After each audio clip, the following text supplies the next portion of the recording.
बघा तरी. अहो 4-4 500 मांडी खाली दाबून स्वराज्याचा भगवा पडकवणाऱ्या शिवाजी महाराजांची कापड आहेत माझ्या अंगावर. त्या राक्षसांचा नष्टावा करणाऱ्या आई भवानीची कवड्याची माळ आहे माझ्या गळ्यात.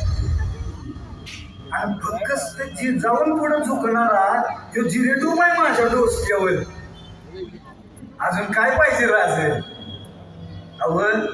अव जन्माला जरी शिवा काशीद म्हणून आलो असलो तर मरताना शिवाजी महाराज म्हणून मरणार आहे. असं नशिबाचं मरण कुणाच्या बी वाट्याला येते रे. अरे काय बी बोलू नका राज. निश्चित मनाला बोलत जा.